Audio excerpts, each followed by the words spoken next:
నమస్కారం అండి. సార్ ఈ మధ్య చూసుకుంటే మనం ఆన్లైన్లో బేసిక్గా ఆన్లైన్లో చాట్ చేసుకొని తర్వాత బ్రేకప్స్ వచ్చేసి తర్వాత దీనివల్ల ఏంటంటే మెంటల్ హెల్త్ చేసేసుకుంటున్నారు వాళ్ళకంతా వాళ్ళే, అంటే డ్యామేజ్ చేసుకుంటున్నారు వాళ్ళ హెల్త్ని. సో చాటింగ్ చేయడము, తర్వాత లవ్ అని చెప్పి పోవడము, వాళ్ళతో మాట్లాడడము, తర్వాత వాడు ఏదో అన్నాడని వద్దనుకోవడము, తర్వాత బ్రేకప్ అని చెప్పేసుకోవడము, ఇలాంటివి చాలా జరుగుతున్నాయి ఆన్లైన్లో. తర్వాత వాళ్ళ లైఫ్ ఏ విధంగా అయిపోతుందని వాళ్ళు ఆలోచించుకోవట్లేదు. సో ఈ విధంగా వాళ్ళ మెంటల్ హెల్త్ ఎలాగా మేనేజ్ చేసుకోవాలి వాళ్ళు? అవి చాలా ఇంపార్టెంట్ అండి. ఫస్ట్ తెలుసుకోవాల్సింది, ఇప్పుడు ఆన్లైన్ లవ్ అంటున్నారు. అవతల మనిషి ఇతర వ్యక్తిని, అమ్మాయినో అబ్బాయినో ఐ లవ్ యూ అని పెడతాడు. ఓకే, ఇక వీళ్ళేదో పగిపోతారనమాట. ఓహో, నాకు ఒక అతడు ఉన్నాడు నన్ను లవ్ చేసే వ్యక్తి అని చెప్పేసి. మరి అది ఎంతవరకు జెన్యున్ అనేది వాళ్ళకి తెలియదు కదండి. ఇప్పుడు ఆన్లైన్ అవతల మనిషి మనకు తెలియదు, అతని ప్లస్ పాయింట్స్ ఏంటో మైనస్ పాయింట్స్ ఏంటో తెలియదు. అతన్ని మనల్ని లైన్లో పెట్టుకోవడానికి మనల్ని పొగుడుతున్నాడు. వీళ్ళ ఆ డిఫరెన్స్ తెలియదు అనమాట వీళ్ళకి. జనరల్గా నా రీసెర్చ్లో ఇలా ఎందుకు జరుగుతుంది అంటే, ఎప్పుడైతే తల్లిదండ్రులు పిల్లలతో ప్రేమగా ఉండరో, పిల్లలు బాగా కంట్రోల్ చేసి కంపేర్ చేసి ఇలా చేస్తున్నారు అనుకోండి, వీళ్ళకి ఆ ప్రేమతత్వం అనేది ఉండదన్నమాట. అప్పుడు బయట చూస్తారండి ప్రేమ కోసం. అందుకని అది ఆఫీసులో కావచ్చు, లేకపోతే ఆన్లైన్లో కావచ్చు, ఎక్కడైనా సరే ఒకళ్ళకన్నా కొంచెం పొగిడి ఐ లవ్ యూ అని అన్నారు అనుకోండి, ఇక ఆటోమేటిక్గా వీళ్ళు పొంగిపోయి ఇక నాకు ఇంకేదో హ్యాపీగా ఒక మనిషి దొరికాడు అన్నటువంటి ఒక థింకింగ్లోకి వస్తుంటారు. ఒకసారి ఒక 9th క్లాస్ అమ్మాయిని దగ్గర కౌన్సిలింగ్ తీసుకొచ్చారు. కౌన్సిలింగ్ తీసుకొస్తే అమ్మాయి చెప్పింది, నాకు అసలు ఏంటమ్మా మీ లవ్ ఎట్లా స్టార్ట్ అయింది నేను అంటే అని చెప్పింది అనమాట. మేము బస్సులో స్కూల్కి అందరం కలిసి వెళ్తూనే ఉండేవాళ్ళం. అతను ఫస్ట్ ప్రపోజ్ చేశాడు అంది. ప్రపోజ్ చేశాడు నేను మ్యారేజ్ ప్రపోజ్ చేశానేమో అనుకున్నా. కాదు, ఐ లవ్ యూ చెప్పాడు నాకు ఫస్ట్. నేను చాలా హ్యాపీ ఫీల్ అయ్యాను. 2 రోజులు ఆలోచించుకొని నేను మళ్ళీ ఐ లవ్ యూ చెప్పాను అని చెప్తుందండి. అసలు 9th క్లాస్లో వాళ్ళకి లవ్ అంటే ఏంది, అట్రాక్షన్ అంటే ఏంది, ఫ్రెండ్షిప్ అంటే ఏంది, ఆ డిఫరెన్సే తెలియదు వాళ్ళకి.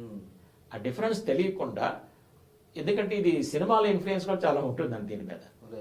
ఈ సినిమాల్లో ఏంటి, హీరో హీరోయిన్ లవ్ చేసి వాళ్ళ హ్యాపీ లైఫ్ లీడ్ చేయటము ఇదంతా చూపిస్తారు. ఆ మ్యారేజ్ అయిన తర్వాత ఏం జరుగుతుందో చూపించడం మనకి. ఓకే, సో దీంతో ఏమనుకుంటారు, చాలా హ్యాపీగా ఉండొచ్చు లవ్ చేసుకుంటే అని చెప్పేసి ఒక రాంగ్ థింకింగ్ జనాల్లో ఏర్పడిందండి. అందుకే నేనేం చెప్తానంటే, మీరు ఈ ఆన్లైన్ లవ్లోకి అసలు వెళ్ళవద్దు. వెళ్ళారు అంటే అవతల మనిషి గురించి మీకు ఏమీ తెలియదు. కొంతమంది ఏం చేస్తారంటే ఐ లవ్ యూ చెప్పి ఫ్రెండ్షిప్ చేసి కొంత డబ్బులు కూడా అవుతుంటారండి. నాకు అర్జెంటుగా అవసరం ఉంది, ఒక 5,000 కావాలి, 10,000 కావాలి. అప్పుడు మరి ఇప్పుడు ఆటోమేటిక్ ఎంత ర్యాపో డెవలప్ అయిన తర్వాత వేయాల్సి వస్తుంది కదా.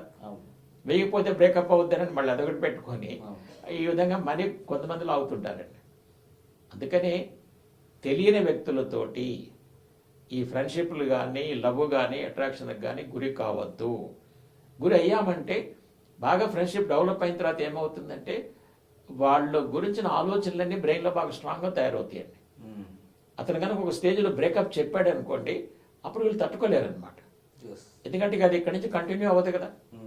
అంతేకాకుండా రేపు వీళ్ళు ఇంకొక వ్యక్తిని మ్యారేజ్ చేసుకున్నా కూడా ఈ ఆలోచనలు లోపల ఉంటాయండి. ఇవి మనిషిని భయపెడుతూ ఉంటాయి అన్నమాట. మళ్ళీ అతను ఎప్పుడు మళ్ళీ లైన్లోకి వచ్చి నా గురించి తెలుసుకొని మళ్ళీ డిస్టర్బెన్స్ క్రియేట్ చేస్తాడో, ఏమి ఎక్స్ప్లాయిట్ చేస్తాడన్న ఆ భయం అనేది లోపల ఉంటుందండి.